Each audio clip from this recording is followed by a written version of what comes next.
Hi, everybody. I'm Brittany Lewis with Forbes Breaking News. Joining me now is Eric Fingerhut, President and CEO of the Jewish Federations of North America. Eric, thank you so much for joining me today. Thank you for having me, Brittany. Before we get started, for those of our audience members who aren't familiar with the Jewish Federations of North America, can you explain what the organization is and what its mission is? Sure. Every Jewish community is organized locally into a federation which cares for all the needs of the community, making sure the community is healthy and safe and caring for those in need, educating our young people involved in our broader community, and also connected deeply to Israel and the global Jewish people, which is, of course, the portion of our mission that brings us here today. There are 146 Jewish federations across North America, basically every Jewish community in North America, and then we are organized together so that we can work collectively on these issues as well as locally, and that's the umbrella is the Jewish Federations of North America that I have the great privilege of leading. I do want to talk about where we are right now. We're sitting just about 72 hours after Hamas's horrific attack on Israel on Saturday. And I know that you and your team have been mobilizing philanthropic efforts across the country. Can you talk a little bit about those? Sure. First of all, I am in Israel right now. I'm speaking to you from Tel Aviv, and in case you hear a siren go off, I might have to go address that. But I've been here since I was actually here when the attack happened. I was here for another reason, and so I've been here the entire time. It's obvious that there are enormous emergency needs. There are people, horrendous numbers of victims, homes that have been destroyed, families that are grieving that have been destroyed, businesses obviously that are closed, and then also the burdens on the emergency medical system, just overwhelmed. The army is fully mobilized. 300,000 reservists are mobilized. So the impact of that, schools are closed. So all of that creates enormous financial need. Our Jewish communities across North America have historically always worked together to raise the funds that are needed. Every community has opened a special place where donations can be made. I can't give you an exact number yet; it's too soon. But certainly, tens of millions of dollars have been donated in the last 72 hours. We expect that to continue to grow, and we get that money directly and as quickly as we can to the places of greatest need. Before we continue in the conversation, I know you're in Tel Aviv right now. Do you feel safe? I feel safe because two reasons. One is that it is, even though it's within the range of rocket fire, Iron Dome is very active. In fact, when you hear a siren, usually what people listen for is the rocket, and then they listen for the Iron Dome, which sounds a little bit like the sonic booms used to sound. And then you know that the Iron Dome has been activated. And also, I know at this point that the army is fully mobilized. Look, they were clearly taken by surprise. The government admits, the military admits, this was a massive failure on the part of the military and the intelligence. And of course, that'll be dealt with at some appropriate time in the future. But for right now, the Army's fully mobilized. The border is fully under control, and so I feel that the proper defensive measures are being taken. Right now, I'm actually sitting in your state of Ohio. You served in Congress here in the 90s, and I want to talk about domestic politics a bit in the United States right now. After this attack, we saw some politicization of the moment, some on the right blaming the Biden administration, some on the left blaming Israel. What's your read of the political implications right now in this moment?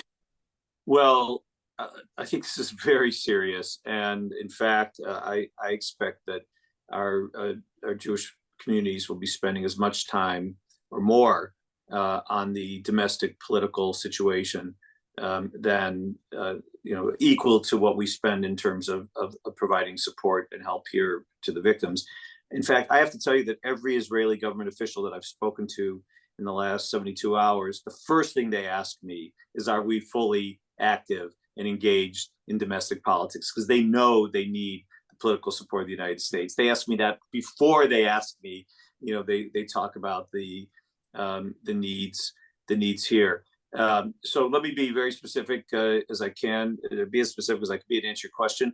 The response initially, yes, of course, there's some fringes on both sides, but the response initially has been overwhelming and supportive. President, the Secretary of State, the members of Congress, local officials. It's been very, very supportive, I think, in parts because they've seen the horrific images. I mean, this wasn't just an attack on Israelis. This was an attack on really on civilization. I mean, this isn't a war. This wasn't an act of war. This was clearly an act of terror. This is reminiscent of ISIS or 9/11. This isn't, though the magnitude is actually as a percentage of the size of the country is much larger than 9/11. But but the nature of attacking innocent people, slaughtering people, rape, murder, all of this hostage taking, it's terrible, terrible. And so I think that the domestic situation, people understand that what's happened here is horrific, but the issue is not whether we have the political support today. The issue is whether we can maintain that support day in and day out as Israel goes about the business that they must of eradicating this threat. And we remember what it was like when America went about the business of eradicating the terror threat, after 9/11. At first, there is wide consensus, and then there starts to be backlash. And so the commitment we make, our Jewish Federation system, but on behalf of the Jewish communities, is that we will stay engaged, not just with public officials at every level, mayors and city council people and governors and state legislators, as well as, of course, members of Congress and federal government, but also with civic leaders, business leaders, the chambers of commerce, the religious leaders of Christian groups and Muslim groups and other ethnic groups, labor unions, to make sure we keep them apprised of why Israel is doing what it's doing and why Israel needs the support and the time to do what's needed to be done. And we are committed to that ongoing effort. Do you think United States government support of Israel is going to be maybe hamstringed because of that messiness, that chaoticness we saw last week in Congress when Kevin McCarthy was ousted as Speaker? And as we sit here right now, there's no House Speaker. Well, it's certainly not ideal. Let's be honest about that.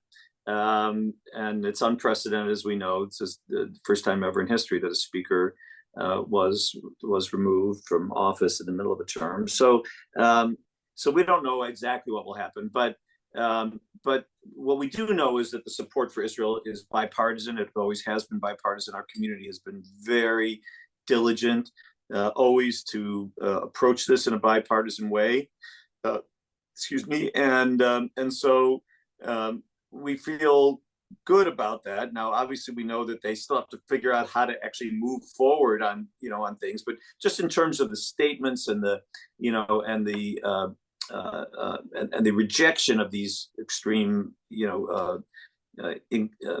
inflammatory positions that you referenced earlier, I think we are getting that from the Congress, even though it may not be as organized and functional today as ideally should be. But I do want to repeat also that it's just as important to us that the governor, and I know he has, the governor was at a solidarity event in Columbus yesterday, and our state legislators and Mayor Bibb, who I know has also spoken about this in Cleveland. So these are very important because they are closer in many ways to the constituents. And ultimately, what we need is the public to understand why Israel is going to do what it has to do. to remove this threat from its border, which, I mean, remember, America's terrorist threat came to our homeland, but it wasn't actually, it didn't come straight from, it infiltrated, in secret, but we had to go across the world to fight them. This is literally on Israel's border. I do want to talk about public perception in America a little bit. Do you think this messy political moment is anyway impacting a regular American's view on Israel, its support with Israel? Oh, I think it'll, in the short run, for sure, it will remind people why we have such an affinity between the United States and Israel. Because, look, those attacks, this brutality, this again, this wasn't the military target. They didn't target the military any more than ISIS, or Al Qaeda targeted a military target in New York. They targeted, the World Trade Centers. And we understand that. We understand the difference between a war fought over the territorial principles and just inhuman brutality, which is what we witnessed here. So I do think that people remember the reasons why we feel so closely tied to Israel. That there's very strong affinity between the American people, Israelis. We share values of freedom and free speech and openness. But I do know that when Israel engages militarily, as they do have to from time to time, that is where the most opposition starts to arise. And this is not going to be a small military campaign. Let's be really clear. This is a major military campaign. And this is not going to look like, the reference point to many people has been the Yom Kippur War of 1973, where Israel was also surprised and fought back. And this is 50 years ago, almost exactly. And this is true.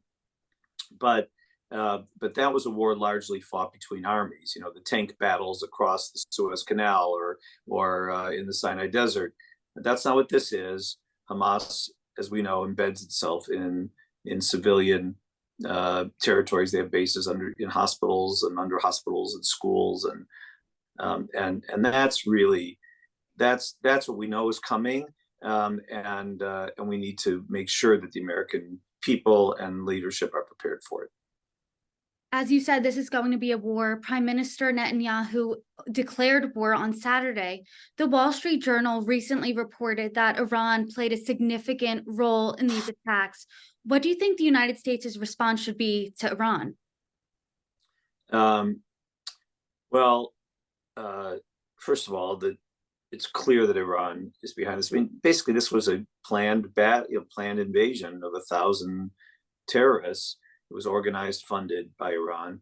The Wall Street Journal's article, definitively demonstrates that for anybody who had any doubt about it. The United States can play a role in deterring Iran. They're moving the aircraft carrier, and they're sending other warnings. But let's not kid ourselves. I mean, the danger of a wider war. Iran has also tried to stir up trouble on the northern border with Hezbollah, which is also part of an Iranian proxy. But we also have Russia and Iran are aligned, and so these are tied world events. And I'd say we just have to really hope and do everything we can to keep this war from expanding. Israel does not want the war to expand beyond Gaza, but it could, and that's the risk the world faces right now.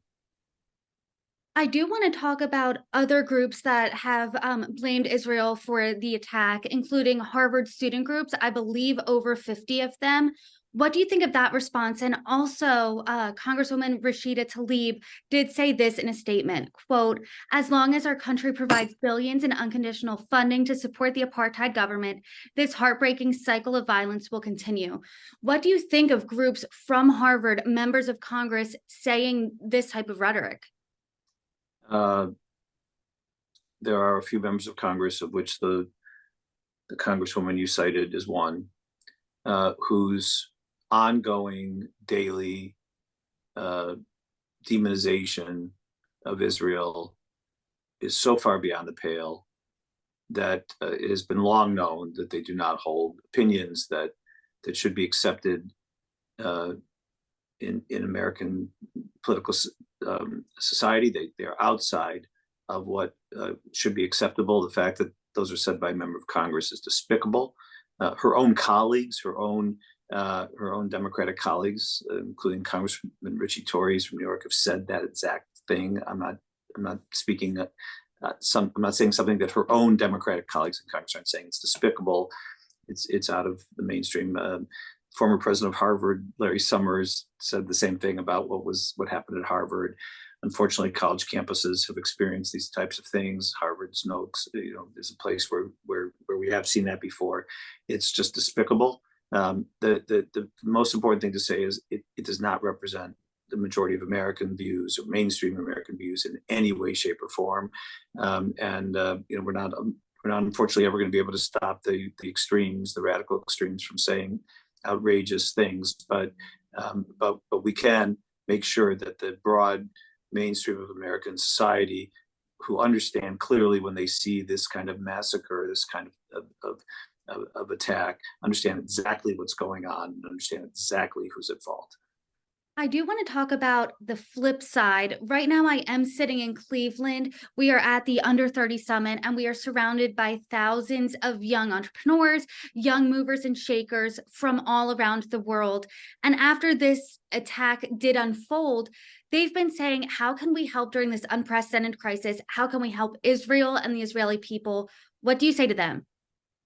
Well, first of all, it's great to hear about an under 30 summit of young entrepreneurs in my hometown of Cleveland, Ohio, which where I still have many, many dear friends and family and unbelievably warm memories and feelings. So thanks for telling me that. And the answer to them is that we need their activism in their communities. There are solidarity rallies happening in every community. I think at last count, we're over 100 now that have either been held or are scheduled. They should attend. They should reach out to others, other business leaders, other entrepreneurs, other the whatever religious or ethnic groups they're part of. They need to urge people to get involved and to speak up, because that's really the most important thing. We need the broad-based support of the community. This is really, truly not just a Jewish communal issue. Of course, we feel it personally because of the harm and the deaths and our closeness to those who were affected. But Israel is our strong and democratic ally of the United States. We share our values, and these attacks are no different than the people who attacked the United States in 9/11 and attacked the ISIS type of attacks.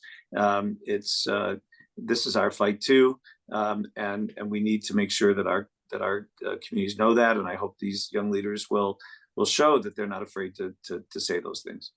I hear how passionate you are, and I know this is a deeply personal issue for you. Not only are you a national figurehead for the Jewish community, you're also an observant Jew with deep connections to Israel. So, on a personal note, how are you holding up? Thank you for asking. I have to say that no matter how deeply painful this is for me personally, and it is, I just am sitting here realizing that the pain that the victims are going through with their families, and the risk that the soldiers and their families are taking is so far exceeds anything that I have on my shoulders right now. I just, my heart and soul are all with the victims and with the soldiers who are now fighting this fight. I was at a hospital. I may mention 20 miles from that. 10 kilometers from the Gaza border, yesterday, emergency room, and the doctor who was running the emergency room had been one of the first to be attacked. He he managed to survive, but he lost 17 neighbors and friends right in his neighborhood, his immediate neighborhood, who were murdered. And when he was rescued, he went right to the emergency room where he has been working nonstop, taking care of the victims to the extent that he can, as he came in, and at the same time has children and grandchildren who are now called up and are fighting. So that's what people are going through, and so therefore, I just, for me, it's a privilege, and I just feel fortunate that at this moment I'm in a position where I can hopefully help my community. The images, the stories, the details, the videos coming out of Israel during these attacks and after are just horrific. But are there any moments that are giving you hope right now? Well, I do. I will say that the broad support that we've seen in America and around the world, but especially in America, has been heartening. The solidarity rallies are, bringing out thousands of people, as I mentioned before, the president, the Congress. These have been very powerful statements of support. And as I've focused on, we need them to continue, and we do, and that's just the practical side of what I'm working on, and what we all need to work on. But that has been heartwarming.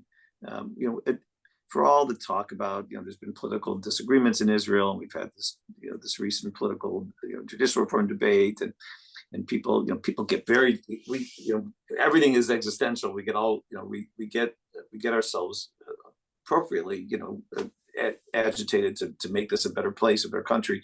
But deep down, we're allied, and we share values, and America and the United States are really joined at the hip, and you can feel that and see it right now, and that's heartwarming. I hope you stay safe. Thank you so much for your insights. I really appreciate you joining me today.